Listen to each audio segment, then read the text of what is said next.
Gentleman is recognized for remarks on his amendment. Mr. Chairman, I too plan to offer and withdraw an amendment. This would fund the European Bank for Reconstruction and Development at the President's request of $87.5 million. I understand there is a language in the report that acknowledges that the committee, quote, looks forward to working with authorizers on the European Bank for Reconstruction and Development's capital increase. But I want to highlight the critical role the EBRD plays in the global economic sector. As a multilateral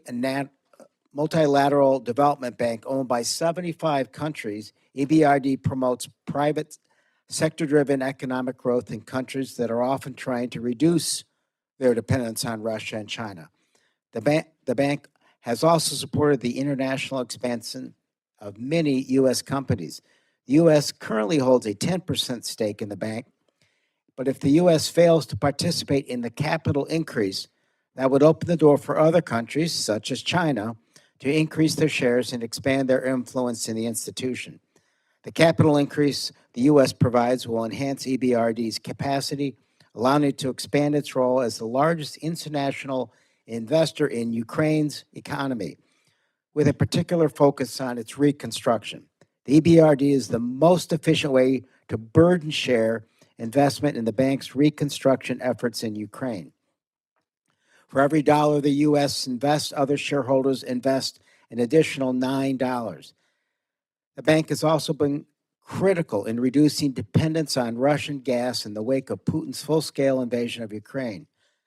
While this Congress and European leaders debate the legal and political path forward towards transferring frozen Russian sovereign assets to Ukraine, EBRD provides an immediate and practical pathway to deliver financial support once the Repo for Ukrainians Act, which authorized the seizure and repurposing of billions of dollars in Russian assets to support Ukraine's reconstruction, is fully implemented. EBRD will be well positioned to assist in funding reconstruction efforts. EBRD is implementing an implementing entity for the trust fund that the World Bank has set up to use the extraordinary revenues coming from the frozen assets.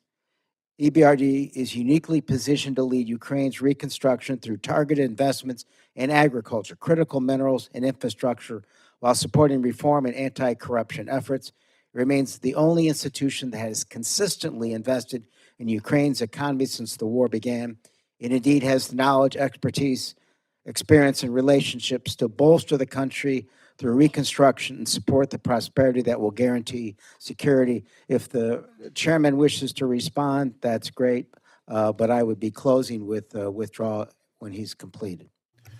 Chair recognizes the gentleman from Florida, Mr. Diaz-Balart, to respond to the amendment. Thank you, Mr. Chairman. Let me thank the sponsor of the amendment for bringing this important issue up.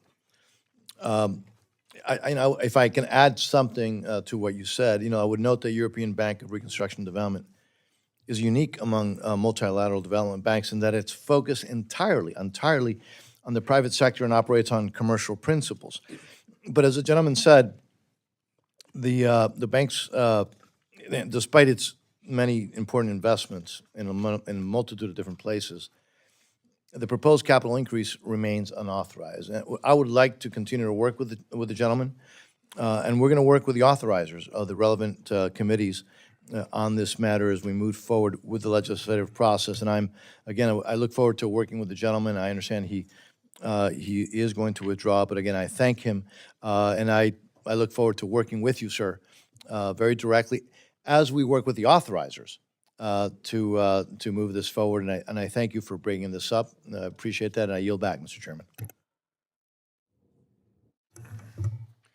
The gentleman is recognized for 1 minute to close. Thank you, and I appreciate the chairman's remarks, and I do look forward to working with all of you in this matter, and I withdraw the amendment at this time. Thank you.